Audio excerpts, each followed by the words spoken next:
하나님께서 우리 모두에게, 즉 모든 그리스도인들을 특별한 사람으로 만드셨습니다. 어떻게 만드셨다고 말씀드렸습니까? 특별한 은혜를 주셔서 특별한 사람으로 만드셨습니다. 그럼 하나님께서 이렇게 특별한 은혜를 주신 목적이나 이유가 있을 것입니다. 그래서 오늘은 그것들에 대해서 생각해 보려고 합니다. 지난 주일에 우리는 은혜의 표현, 또 은혜의 근거, 은혜의 방편, 이렇게 세 가지를 생각해 보았는데 오늘은 두 가지만 살펴보려고 합니다. 첫째, 은혜의 목적. 둘째, 은혜의 이유. 이 두 가지입니다. 첫째입니다. 은혜의 목적입니다. 7절입니다. 7절은 이는 이라는 말로 시작합니다. 성경에서 이는 이라는 말은 주로 두 개의 뜻으로 사용합니다. 하나는 이유를 나타냅니다. 이유를 나타내기 때문에 왜냐하면 이라는 뜻으로 사용합니다. 다른 하나는 목적을 나타내는데 이럴 때는 무엇 하기 위하여 라는 뜻으로 사용하게 됩니다. 그럼 7절의 이는 이라는 말은 어떤 뜻으로 사용하였을까? 여기서는 목적을 나타내는 의미로 사용했습니다. 그러므로 7절은 하나님께서 특별 은혜를 주신 목적을 말씀하고 있는 내용입니다. 그래서 7절 끝부분에 보면 나타내려 하심이니라 이렇게 표현하고 있습니다. 이렇게 표현한 것은 우리말 번역에서 자연스럽게 잘한 것입니다. 그럴지라도 이 표현을 원문의 순서대로 말하자면 7절의 맨 앞에 사실은 나와 있고 그 뜻은 나타내도록 하기 위하여입니다. 그러니까 7절 처음은 나타나도록 하기 위하여 이렇게 시작되는 겁니다. 그럼 하나님께서는 무엇이 나타나도록 하기 위해 우리 그리스도인들에게 특별한 은혜를 주셨는가? 7절 중간에 있는 내용입니다. 그것은 그 은혜의 지극히 풍성함입니다.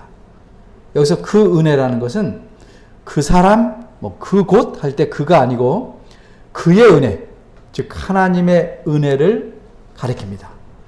하나님의 은혜는 항상 풍성합니다. 하나님의 은혜는 모자라는 법이 결코 없습니다. 그런데 이렇게 풍성한 하나님의 은혜에 말이 하나 더 붙었는데 무슨 말입니까?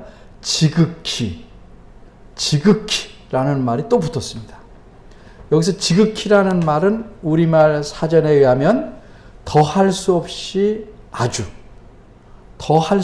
아주라는 뜻입니다. 그러니까 이 뜻은 하나님 은혜의 풍성함의 양이 얼마나 많은지에 대해 말씀하는 겁니다. 그런데 이 낱말의 원어의 뜻은 양보다는 하나님 은혜의 질에 대해서 말씀합니다. 원문에서 지극히에 해당하는 말은 그 뜻은 비교할 수 없이 탁월한 이라는 의미입니다.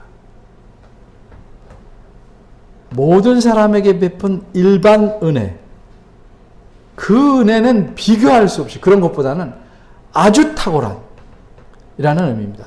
그래서 하나님의 은혜는 풍성하던 말에서 양적으로 그러할 뿐 아니라 질적으로도 비교할 수 없이 탁월하다, 이렇게 특별하다 하는 사실을 여기서 말하고 있습니다. 이렇게 하나님께서 놀랍고 특별한 은혜를 나타내려고 하나님께서는 우리에게 그런 은혜를 베푸셨습니다. 그런데 이런 하나님의 특별한 은혜가 우리 그리스도인들에게 어떻게 나타났는가? 이 점에 대해서 역시 7절은 두 가지를 말씀하고 있습니다. 첫째는 이 은혜는 다른 데서가 아니고 그리스도 예수 안에서 나타났습니다. 이 말씀에서 다시 은혜의 방편, 즉 은혜의 통로가 누군지를 말해서 다시 한번 강조합니다. 이 은혜는 그리스도 예수 밖에서는 절대로 얻을 수 없는, 그렇기 때문에 특별한 은혜라는 걸 강조합니다.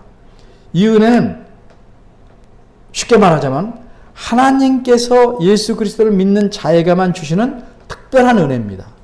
좀 더 엄밀히 말하자면 하나님께서는 죽은 사람들 중에서 어떤 사람들로 예수 그리스도를 믿게 하시고 또 그렇게 예수 그리스도를 믿게 된 자들에게만 특별히 베푸신 은혜입니다. 두 번째로 하나님의 특별한 은혜가 어떻게 그리스도인에게 나타나는가를 말하는 표현은 7절에 있는 대로 자비하심으로써입니다. 자비하심으로써 하나님의 은혜가 우리에게 나타났습니다. 이게 무슨 뜻입니까? 이것은 은혜를 주시는 하나님의 태도를 알려줍니다. 예를 들어보겠습니다. 우리가 급한 돈을 꾸려고 아는 분에게 갔습니다. 그래서 내 어려운 사정을 말하며 돈을 꾸어달라고 부탁합니다. 그분이 돈을 듣더니 꾸어주겠다고 말씀합니다. 참 감사한 일입니다. 그런데 그분이 돈을 꾸어주면서 마뜩찮은 태도로 무뚝뚝하게 약속한 날짜에 꼭 갚아야 합니다. 이렇게 말하며 꾸어줍니다. 돈을 꾸어주는 건 참 감사한데 그 표정과 태도를 보니까 이 돈을 꾸는 사람의 심정이 기쁘고 밝겠습니까? 그렇지는 않을 겁니다. 그런데 하나님은 이렇게 돈 꾸어주는 사람과 같지 않습니다. 하나님께서는 먼저 4절에 있는 대로 긍휼하심과 사랑으로서 죽어 있는 우리를 살리시는 은혜를 우리에게 베푸셨습니다. 그리고 이런 은혜를 우리에게 베푸실 때도 혀를 끌끌 차면서 한심하다고 비웃는 태도로 은혜를 베푸신 게 아닙니다. 이와는 정반대로 친절하고 선한 마음으로, 친절하게 선한 마음으로 은혜를 베푸셨습니다. 이것이 자비하심으로써라는 표현의 뜻입니다. 그럼 하나님께서는 자신의 이렇게 탁월하고 풍성한 은혜를 누구에게 나타내시려고 하셨을까? 7절에 보면 오는 여러 세대에 이렇게 말씀합니다. 무슨 뜻입니까? 간단히 말하면 이후의 모든 사람들에게 라는 뜻입니다. 그러니까 하나님께서는 그리스도 안에서 에베소 교회 형제들과 성도들과 사도 바울 이렇게 특별한 은혜 베푸셨는데 그렇게 한 것은 장차 모든 사람에게 하나님 자신의 탁월한 은혜의 그 풍성함을 나타내시려고 그렇게 하셨다는 의미입니다. 그런데 여기서 하나님께서 자신의 그 탁월하고 풍성한 은혜를 나타내려 한다는 게 무슨 뜻인지 좀 우리가 좀 살펴봐야 합니다. 이 말씀은 하나님의 은혜가 어떤 것인지 무엇인지 나타내려고 한다거나 은혜가 얼마나 풍성한지 나타내려 한다는 의미가 아닙니다. 이것은 정확히 말하자면 이렇게 탁월하고 풍성하고 이 특별한 은혜를 베푸시는 그분이 누구시냐, 그분이 어떤 분이시냐를 나타내려 한다는 의미입니다. 따라서 하나님께서 자신의 이 특별한 은혜를 베푸신 목적은 한마디로 자신을 나타내기 위한, 즉 계시하시기 위한 목적입니다. 계시가 무엇입니까? 계시는 하나님께서 자신을 드러내 보인다는 뜻입니다. 따라서 계시를 위한 목적이란 말은 하나님께서 자신을, 은혜 자체가 아니고 자신을 알리시기 위한 목적이라는 뜻입니다. 특별한 은혜를 그리스도에게 주신 것은 하나님께서 자신을 알리시기 위한 목적이다. 그런데 어째서 굳이 하나님께서 자신이 풍성한 이런 특별한 은혜를 베푸시는 분이라고 모든 사람에게 알려야 할 이유나 필요가 있었습니까? 왜 그랬을까요? 사람들도 자신을 알리기를 좋아합니다. 왜 그렇게 합니까? 사람은 자기 자신을 위해서 그렇게 합니다. 자신의 인지도를 높이거나 명예를 얻거나 자랑하거나 좋든 나쁘든 자랑하거나 물질적인 유익을 얻어서 자신의 만족함을 위해서 그렇게 자신을 압니다. 다시 말하면 사람이 자신을 알리는 것은 남에게 내가 원하는 것을 얻어서 내가 만족하려는 것입니다. 이것은 뒤집어 말하면 무슨 뜻입니까? 사람이 자기만으로는 결코 만족할 수 없다는 뜻입니다. 사람은 자기가 가진 것으로 잠시는 만족하고 때로는 만족할 수 있지만 그것만으로 홀로서 계속해서 만족할 수 있는 존재는 아닙니다. 그런데 하나님은 그렇지 않습니다. 따라서 은혜를 베푸시는 것이 하나님께서 은혜를 베푸시는 것이 계시적 목적이다. 자신을 알리시는 목적이라는 사실을 잘 알기 위해서 우리가 잊어서는 안 될 중요한 사실이 하나 있습니다. 그것은 하나님의 성품 중에 자족하심, 스스로 만족하심에 대한 것입니다. 이것을 신학적으로 자족성이라고 합니다. 자족성.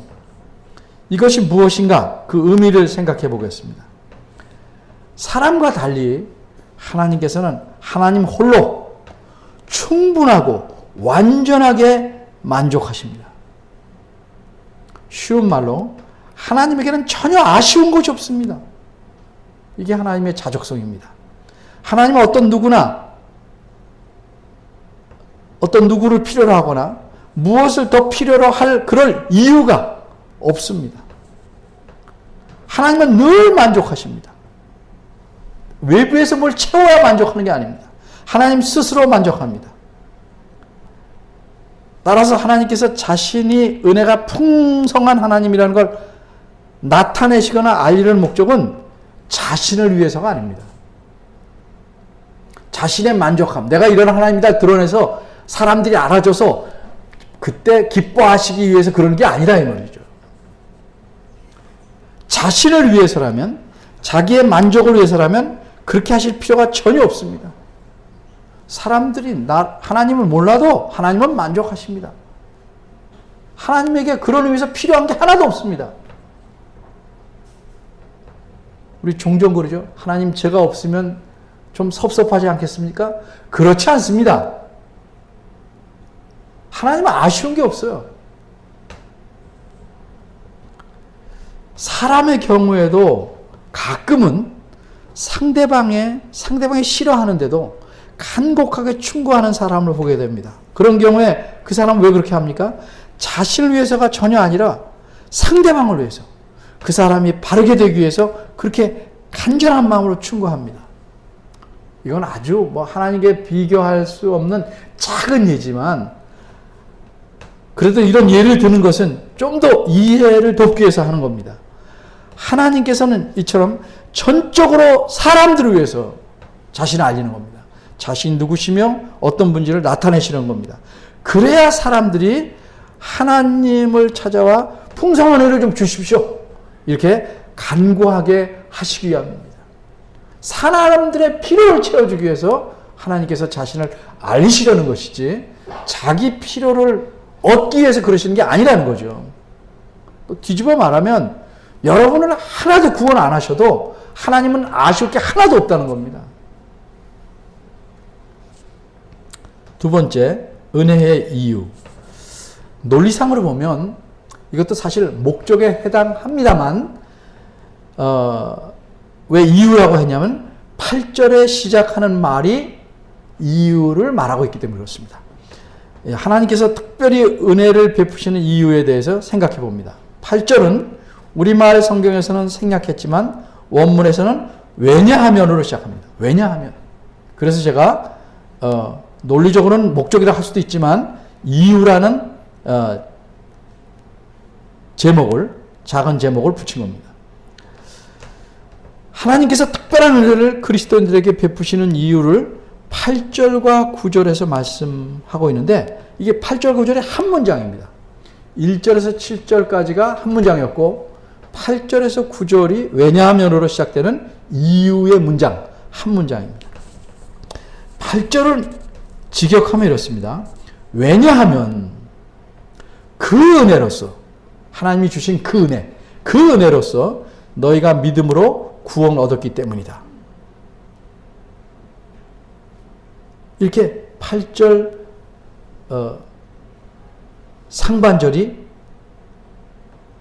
되어 있습니다. 그리고 후반절은 그리고 이것은 너희에게서가 아니라 하나님의 선물이다. 이게 직역입니다. 이 말씀에서 강조하는 사실이 뭡니까?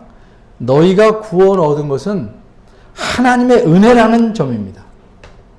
그럼 하나님의 은혜로 구원 얻었다는 말씀은 다른 면은 완전히 제외시키는 말씀입니다. 예를 들면 나는 남자다 이렇게 말하면 그 말은 자연히 뭐예요? 나는 여자가 아니라는 사실을 알려줍니다. 내가 여자라는 사실을 알려줘요. 내가 남자라는 말은 여자라는 사실을 제외시키는 겁니다. 이처럼 하나님의 은혜로 구원 얻었다는 것은 구원에 있어서는 사람의 역할이 조금도 전혀 없었다는 의미입니다. 구원에 관해서는 사람이 조금이라도 도왔거나 협력할 수 없었고 오로지 하나님 자신만의 은혜로만 이루어졌다 하는 뜻입니다. 그래서 이런 사실을 매우 강조하기 위해서 8절과 9절에서는 표현을 바꿔서 3번이나 말씀합니다. 그 강조하는 첫 번째 말씀은 8절에 나타난 이것은 8절 후반절에 있습니다. 이것은 너희에게 난 것이 아니라 하는 말씀입니다. 이 말씀은 직역하면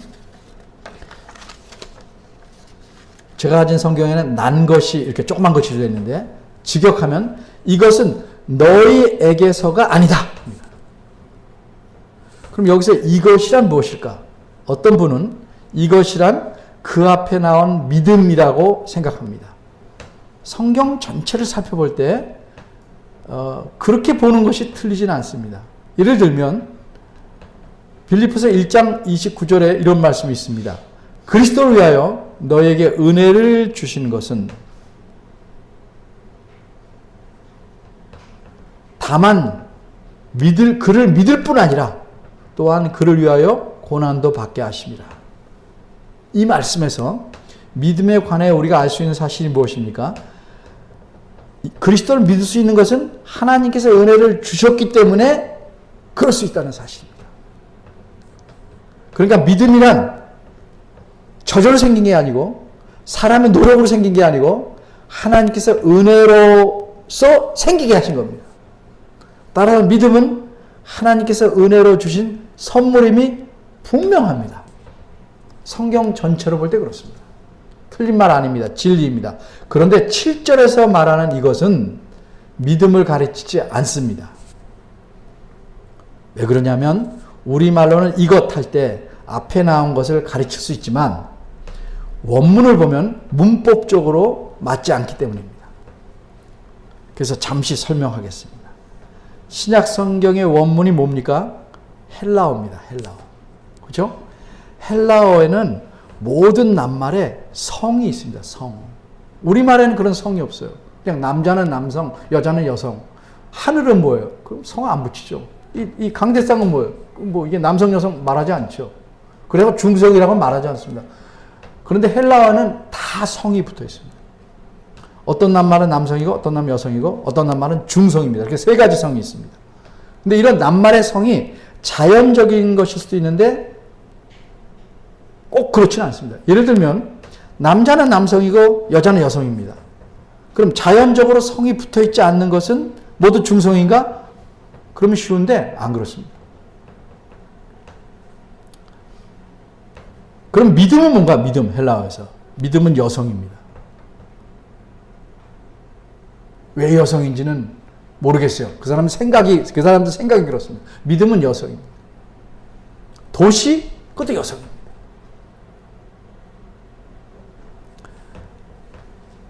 믿음은 여성이고 여기서 이것이라는 낱말은 중성입니다. 그러니까 중성이니까 앞에 여성을 가리킬 수가 없어요. 성이 달라서 이것이라는 것이 믿음을 가리키는 것이 아닌 게 문법적으로 분명합니다. 그럼 이것은 무엇일까? 이것은 글을 읽다 보면 앞에서 말하는 사실을 이것이라고 되받아 보십니다. 다시 말해서 이것이란 너희가 구원 얻었다는 사실입니다. 너희가 구원 얻었다는 사실. 그러므로 이것은 너희가 구원 얻었다는 사실은, 구원 얻었다는 것은 너희에게서가 아니라 하는 말씀이에요. 너희가 구원 얻은 것은 너희에게서 비롯된 것이 아니라 하는 의미입니다.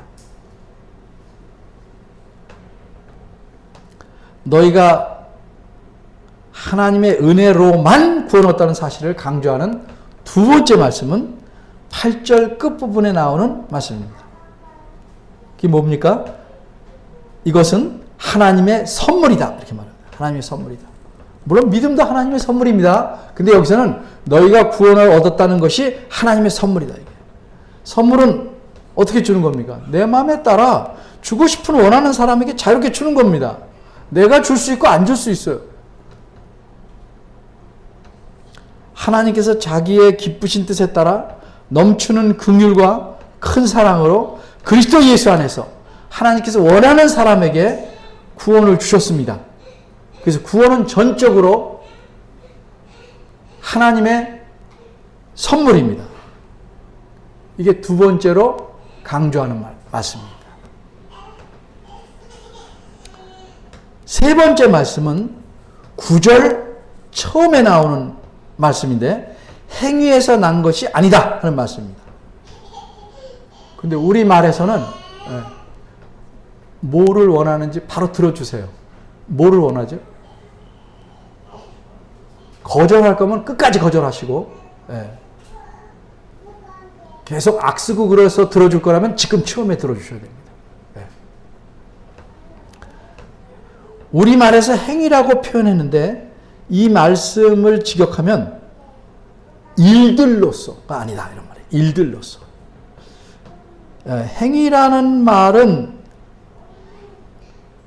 어떤 행동만 가리키는 것처럼 좋게 생각하지만 일들로서 그러면 사람의 노력이나 업적이나 공로나 선행 등등 사람의 행위 전체를 가리켜요. 일들로서. 사람의 행하는 어떤 일들로서. 그런 데서 나온 게 아니다. 사람에서 나온 것이 전혀 아니다. 이렇게 세 번 강조한 거예요. 너희에게서 난 것이 아니다. 하나님의 선물이다. 행위로서 아니다. 일들로서가 아니다. 이렇게 세 번 강조해서 말하려는 게 뭡니까? 사람이 구원 얻는 것에는 티끌만치도 보태지 못했고 보탤 수도 없고 이 사람의 구원이라는 건 오직 하나님께서 은혜로서 주신 것이다 하는 사실을 강조합니다. 추워도 사람의 것은 하나도 들어가지 않았습니다.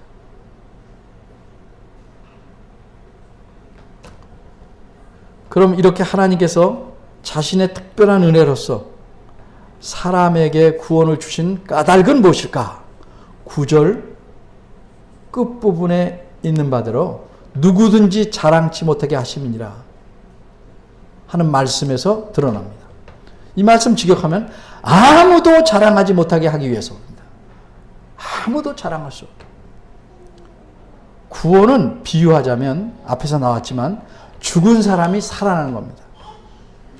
죽어있던 시체가 하나님의 은혜로 하나님께서 살려주셔서 새 생명을 얻어서 살아난 사람이 되는 것, 이게 구원입니다. 이렇게 살아난 사람은 자기가 살아났음을 기뻐하고 감사할 뿐이지 자랑할 일이 추워도 없어요. 그런데도 자신을 자랑하는 사람은 하나님의 은혜를 모르거나 깎아내리는 사람입니다. 구원에 관해서는 우리가 자랑할 것이 전혀 없고 하나님에게 감사하고 찬양할 뿐입니다. 자, 그럼 오늘 본문은 우리에게 무엇을 말씀합니까?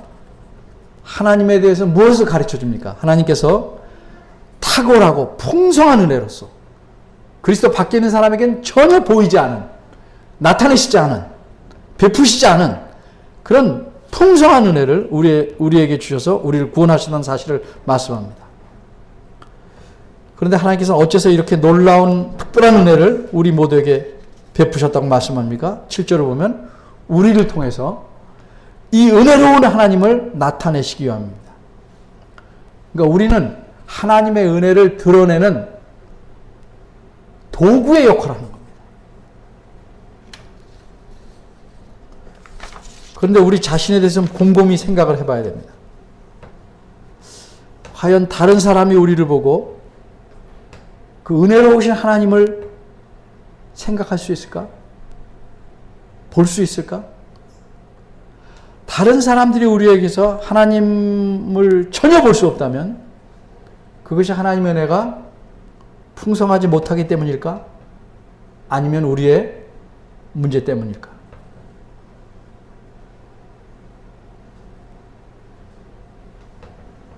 우리가 세상 사람들하고 똑같이 살고 이를 악물고 악바리처럼 살면,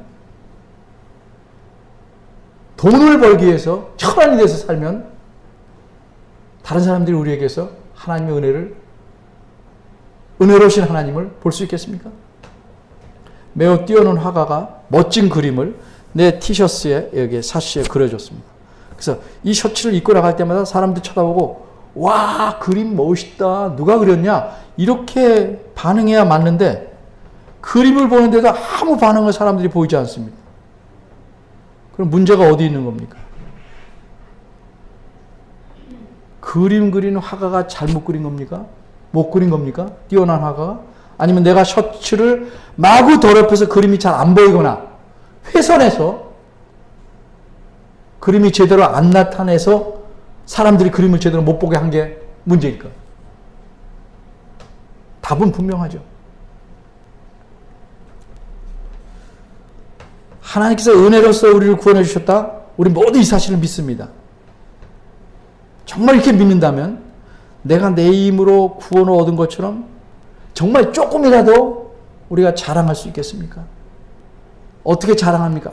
아, 하나님께서 저런 사람도 어떻게 구원을 해줬냐? 이렇게 말할 수 있겠냐는 거죠.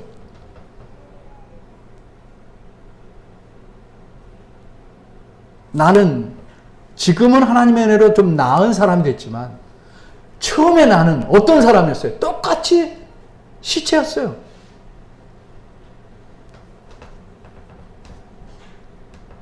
그런데도 내가 하나님께서 나를 구원하시는데 뭐라도 조금 보탠 것처럼 자랑하는 것은 하나님의 공로를 가로채는 겁니다. 표절하는 겁니다. 그것보다 더 심한 겁니다. 하나님의 은혜를 감사하고 찬양한다고 하면서 자랑한다? 앞뒤가 맞지 않는 말입니다.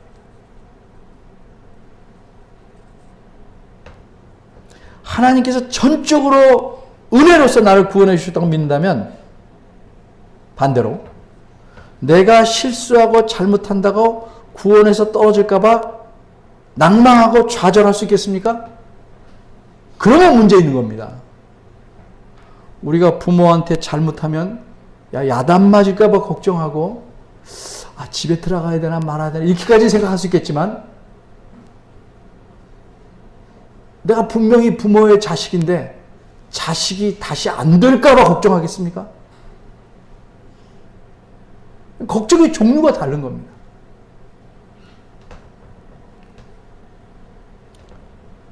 우리가 자랑할 수도 없지만 낭망하거나 좌절할 수도 없는 것은 내 힘이나 공로로 하나님께 구원 얻은 게 아니기 때문에 그렇습니다.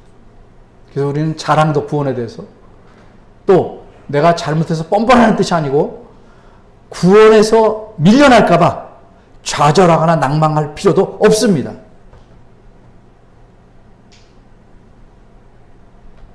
우리가 잘못했을 때는 오히려 속히 반성하고 회개하며 분발해야 하는 거지.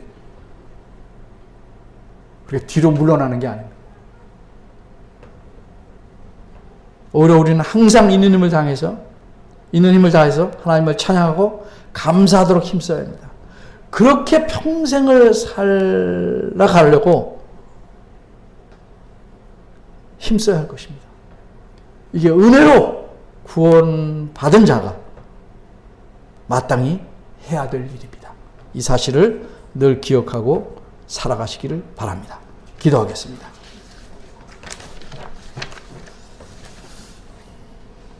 하나님 아버지, 은혜로우신 하나님 아버지, 자비로우신 하나님 아버지, 주께서 베푸신 은혜가 얼마나 큰지 주의 말씀을 통해서 더욱 깨달아 알아갑니다.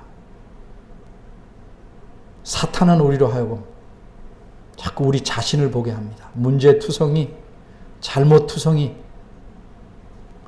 틈만 나면 하나님께서 멀어지려는 죄성을 가진 우리를 보게 해서 자꾸 하나님과의 거리가 멀어지게 합니다. 이런 유혹을 물리치게 하시고 하나님의 은혜가 우리 안에 가득하고 하나님께서 늘 우리에게 오래 참고 우리를 붙잡고 가신다는 사실을 잊지 않고 살아가게 하시옵소서. 특별히 우리가 힘이 빠질 때 주님을 바라보고 은혜로 우리를 이끌어 가심을 감사하며 살 수 있도록 도와주시길 바랍니다. 예수님의 이름으로 기도합니다.